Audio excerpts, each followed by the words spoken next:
Hello and welcome to episode 1 of the Yoga Life podcast with me, Kevin Boyle. The last podcast was episode 0, and I mentioned that I was due to start my advanced 300-hour teacher training the next day. Well, that was 2 months ago, and I'm sitting here now at my desk going through all my notes that I took at the Bryce teacher training, just typing everything up and uploading all the photos and videos. So I thought it'd be good to do a podcast about my experience of those 16 days, because it was pretty intense and very memorable. If you're someone who is a yoga teacher now, maybe you've done 200 hours, you may find this interesting. It's a big decision to make, a big investment to make, not just financially, but also for your time, because it's 16 days every day, 7 in the morning until 5:30, 6 in the evening, and it's pretty demanding from a physical point of view. So hopefully this will give you a bit of insight and also shed a bit more light on Bryce, the Dice, and also Briohny. So let's start with how I heard about Bryce.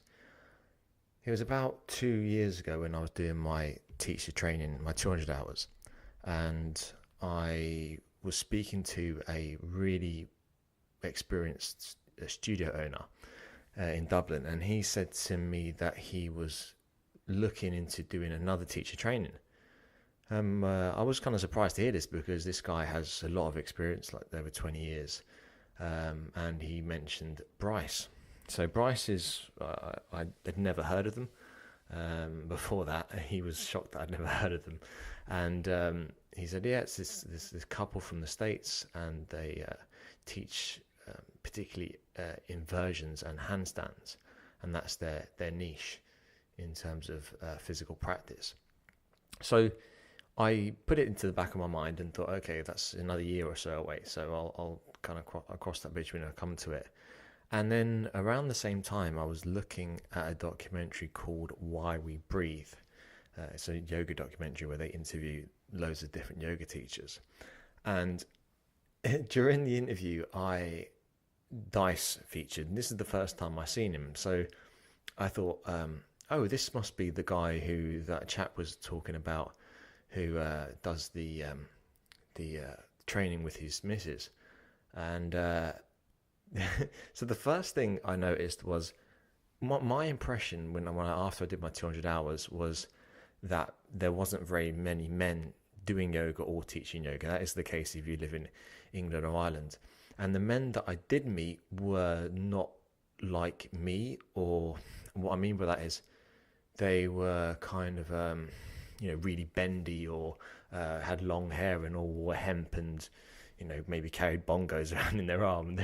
They were, whereas I'm kind of, I'm not going to say a regular Joe, but I'm, I don't know, like an ordinary Englishman or Irishman, whatever I am, I'm not sure. And no, I don't have long hair or a top knot or that type of thing, or beads and loads of tattoos. And so I was in my 200 hours, I was the only guy. And I thought to myself, am I really going to make a living from this yoga business? Is there demand for male yoga teachers? Is it a bit unusual? And I think whenever you choose to dedicate your life to a profession, it's good to have someone or people that you see as, maybe not role models is the right word, but as people you can identify with. And so when I seen Dice in this documentary, I didn't realize he was a teacher first. He kind of crew cut hair, talked like a regular dude. He wasn't very mystical in the way he spoke, talking about energy or anything like that. He was just like a regular dude. Used to do CrossFit or whatever, or like fitness, skateboarding, I think, or something like that when he was in school, and then got introduced through yoga as kind of just because it was offered to him because of the company he worked for. And I just liked his approach. He was very laid back, and I thought, oh, this guy seems pretty cool. And that sent me down a rabbit hole of looking at Dice's videos on YouTube, and once you start seeing his physical practice, it's really impressive. I mean, he can do things that very few people, your yoga teachers anywhere in the world, can do.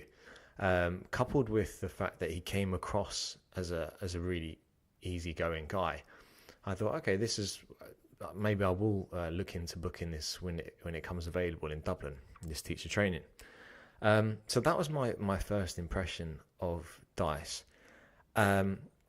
My first impression of Briohny was that it was different because I think I first came across Briohny on, or I'm going to call her Bry because I know the name's pronounced differently, a little bit different in America, so I'll stick with Bry. When I first came across Bry, I seen her on social media, on Instagram, and I found that a lot of her stuff was like really beautifully done and very well polished and like very artistic, but it was almost so perfect I couldn't really relate to it, and she could do things that I would never be able to do. So and I think I didn't resonate with her as quickly as I did with Dice, so I was a little bit like I thought, oh yeah, she's cool, but really it was Dice that attracted me to Bryce. When I seen her on Instagram stories as well, she was very pleasant, very nice, but Dice just seemed more relatable to me as a yoga bro. So the training became available in a really nice studio that's close to where I live. So I thought, yeah, I'm going to go for this. This makes sense. I've been teaching now for 6 months or so, since my 200 hour, and it'd be a good time for me to upskill. Signed up. It came around faster than I thought it would, and then we rocked up on day one. So on day one, when they came into the room, we're all sitting around a bunch of trainees. There was about maybe 40 people on the course. There's a lot of people. The room was jammed, and it was a large room. And when they first came in, it was a little bit like I was trying to retain or quite dampen down my inner fanboy when Dice came in. I was just like, hey, how's it going? When I see him in the dressing room. And he was very shy actually, which surprised me a little bit. He always comes across as very humble, but he seemed to be very unassuming, kept himself to himself, friendly, but not overtly friendly, if that's the right word, not particularly outgoing. Bry was the outgoing one. She is the outgoing one. And so how they set it up was they sat us down and they said, okay, you can refer to us as Bry or Dice, or Bryce will respond to both. Bry said that she was the mummy, or is that what they say in America? Mummy, whatever, with an O. She was the mummy of the teacher training, and come to her if you've got any emotional needs, and whereas Dice was the more physical. He was more interested in the physical practice, which I don't think is actually necessarily accurate, but it was kind of, I suppose, good to have two distinctions, a distinction between their two roles. And straight from the get-go, they were really receptive to hearing what we had to say. They got us all around a big circle, and we introduced ourselves. We did a kirtan, this was new to me, which is singing with the Dice plays the banjo, or is it ukulele? I think it's the ukulele. Dice plays the ukulele, and we all sat around singing. So I thought, oh, okay, this is going to be a little bit out of my comfort zone, which I was worried about that before I started. I thought, I'm cool with trying handstands, but singing, and it gets more, not cringe-worthy, that's not the word I'm looking for. It gets more expressive, shall we say, as the days went on, but I'll get into that later.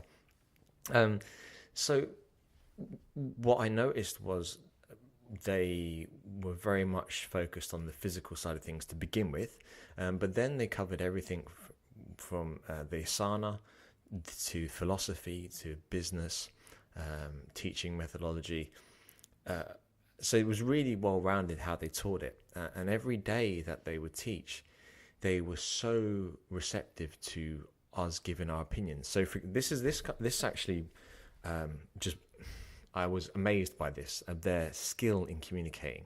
I would describe, I mean, I said it to Dice that I consider them to be master communicators. For example, if they're talking, either Bry or Dice, if someone puts their hand up, they will always address that person and say, do you have a question? Feel free to ask. Even if they're running over time, even if they, it's lunchtime, whatever, they will still hear everybody out if they have a question. They do this so well that they actually, even if someone makes a point and it's not a particularly good point or it's flat out wrong, they won't be rude and correct them in front of everyone, because I suppose the psychology behind that is they don't want people to feel self-conscious about giving their opinion, and they want it to be an interactive environment as opposed to they know everything and we know nothing. Actually, at one stage, someone made a point which was completely wrong and didn't make any sense, and Dice said no. He said, no, that's not, like, as in, no, that's not right. And then Dice went back to them like seconds later and said, actually, when I said no, what I mean is, it could be, if you think of it that way, but if you think of it this way, then it's not. So he did it in a really diplomatic way, and therefore leaving the trainee feeling a bit better about themselves, that they were not right. So as well as being able to have everyone interact, they were also really good at making sure everyone had a voice. So if someone had a question, they would, when the person asked the question, even if they went off on a big tangent, they would still come back to that person and address and make sure and say, look, did I answer your question? Does that make sense to you? They would never go off go off on a tangent to show what they know.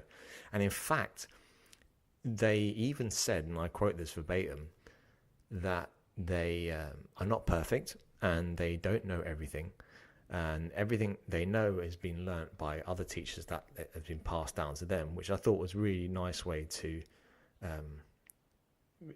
show some integrity. In terms of they also address the fact that they're not, I suppose, officially together. I suppose that's public knowledge, but despite that, they had amazing chemistry. I mean, you can see they have real good respect and love for each other, and they were really fun with each other. They worked so brilliantly as a partnership. They were able to play around with each other, and even the communication between them was so supportive. They would never cut each other down or try to upstage each other, and that created a really nice environment for everyone, really. And although they weren't strict in terms of telling people to be quiet, they had a clever system for getting people's attention. What they would do is have a series of 7 claps. So they would clap 5 times and we would clap the last 2 times. So it'd kind of go like this. And then we would go that. And it was brilliant because instead of it being like, shh, be quiet, it made us, it was a way of kind of getting us back into the class and back into learning, which is pretty clever. They were so honest as well. For example, there was one morning where Bry was late, and Dice said, okay, Bry's not here because she slept in, because the alarm didn't go off. Now, we would be none the wiser if he just said, oh, Bry, I'm taking this module and Bry will be in for the next module. But instead, Dice was honest and said what happened, and we thought, it makes you think, okay, cool, these people are human, people sleep in, that happens. And that just, it was so encouraging because it makes you feel like you don't have to be perfect, and occasionally stuff like that will happen, which was nice. So I'll go into the actual day-to-day itinerary for the training, We went in at 7 a.m. We did a 2-hour practice. Then we'd have a breakdown of the asanas. Then, or like, they'd normally pick 1 or 2 asanas that they would break down. We would teach each other the asanas. Then we would pick a particular one to focus on, break that down. We'd do business, we'd have lunch then. We'd do a business module, do a philosophy module, and then have an hour and a half practice in the evening. And in between there, we'd throw in things like acro yoga or games that would help us to improve our communication skills. And all in all, I mean, it was very tiring, physically tiring, but I felt that immersion, I don't know, what being immersed really helped to soak up all of that knowledge.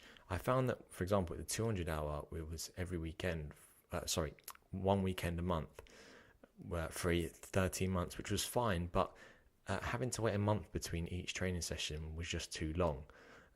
I learned a ton. I mean, so the main things I learned, actually, this is a good time to tell you this, is that yoga can be fun, really fun.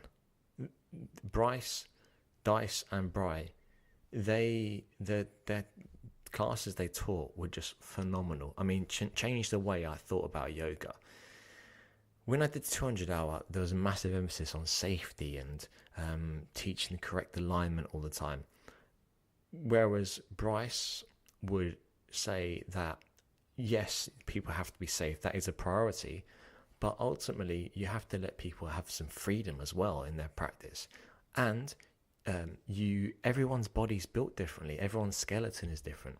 So therefore, someone having the knee over the ankle or the knee past the ankle is going to be different for different people, and depending on other variables like what posture they're doing, what their toes are doing.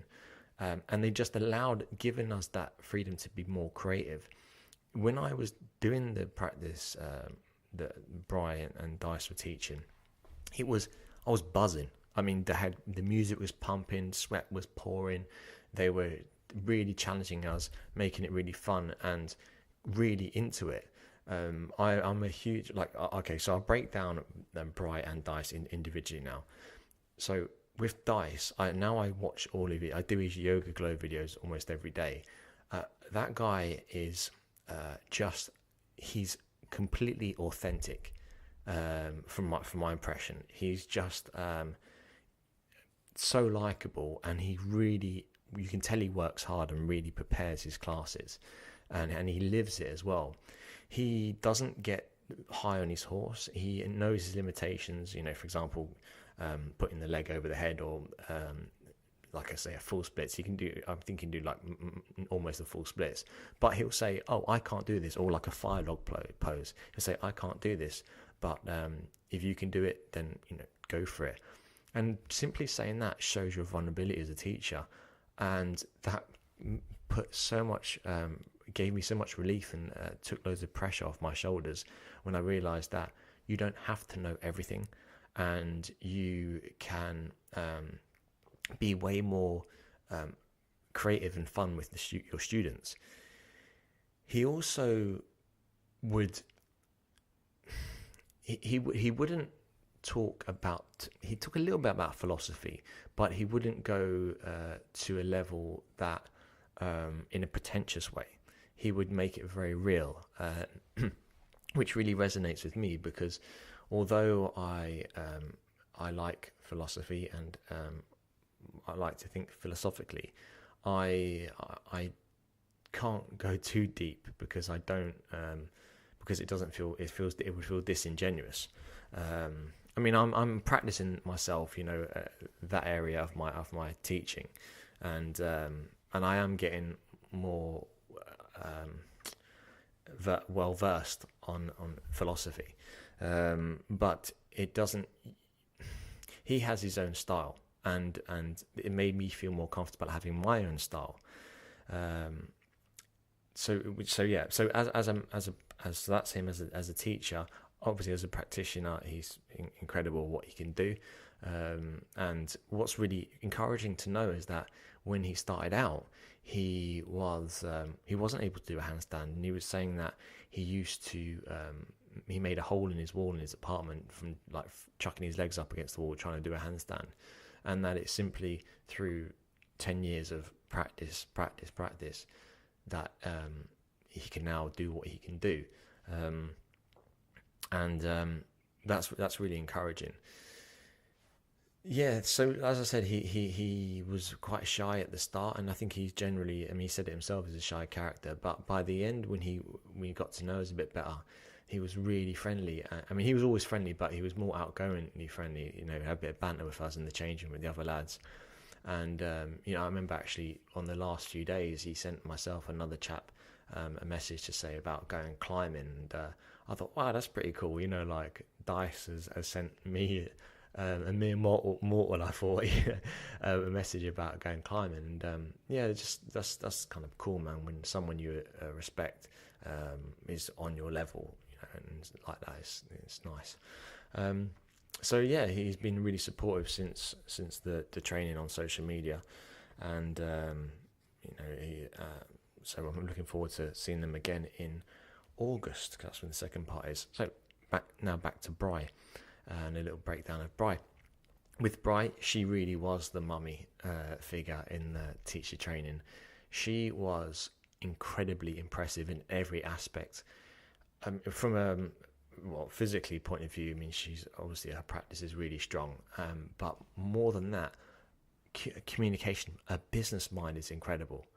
She is really sharp, really on the ball of what's happening in terms of the yoga industry. Really, she wouldn't suffer fools gladly either. She's doesn't take any shit, basically, but not in a nasty way. She's just very shrewd and very wise. I would describe her as. She also is very caring, and at the start I thought, I didn't know what to make of that, because I thought, is she just playing a role here because, you know, she's a pop star before and maybe she's used to performing? But she genuinely is a really caring person.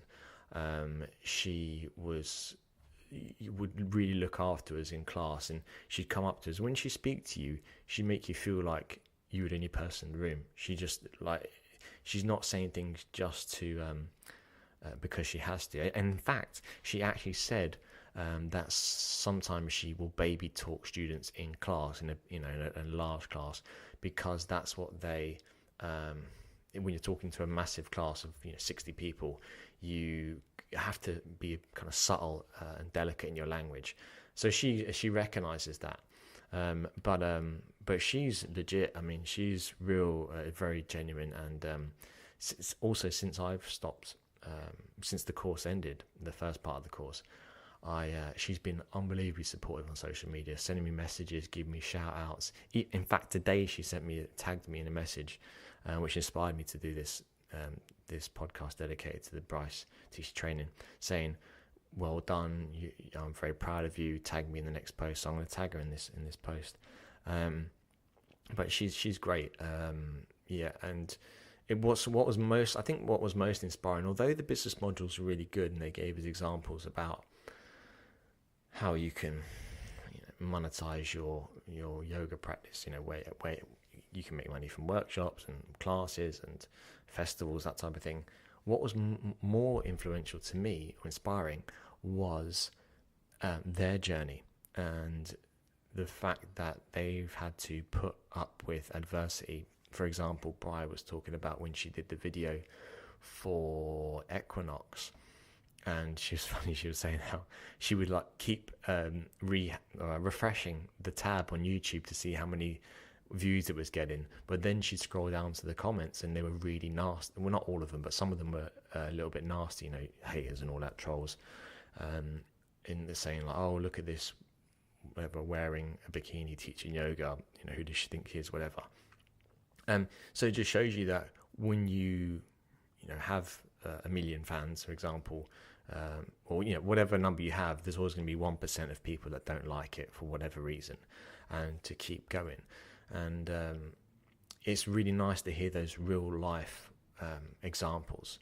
Also, with Dice, his example, which I really liked, was he was teaching Equine Equinox, and then the CEO of Yoga Glow was in his class for a couple of years, and he didn't realize that it was the CEO of Yoga Glow. So that's how Yoga Glow came about. It just shows you that you're teaching. You don't know who's in your class, but if you just keep consistently giving good classes and you show that you care and prepare, and you teach with enthusiasm, that's so important. Enthusiasm, man. That good things will come of that. It doesn't matter really what you say about yourself. It doesn't matter what you know. What matters is what you can teach and how you make people feel.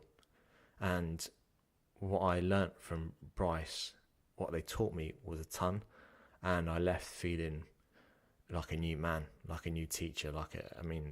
It's been life changing for me, and I can't wait for August.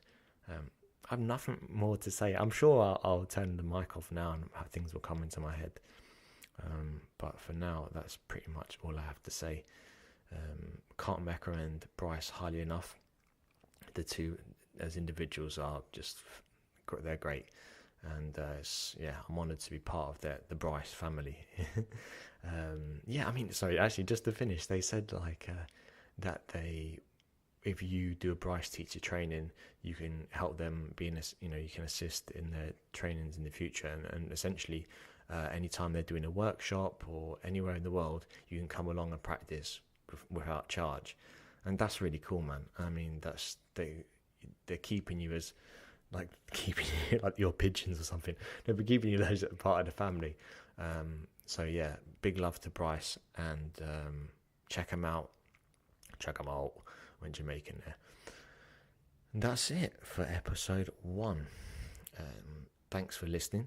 You can subscribe on iTunes, or if you're on Android, you can use Castbox, and if you're on an iPhone, you can use Overcast. They're the 2 apps that can play the podcast. If you like this podcast, then please leave it 5 stars, and feel free to comment. If you'd like me to chat about anything else in particular, please let me know, and if it sounds good to me, I'll do so. I plan to get guests on. Sometimes it will be just me speaking. So thanks again for listening, and hopefully I'll speak to you next week. Bye bye.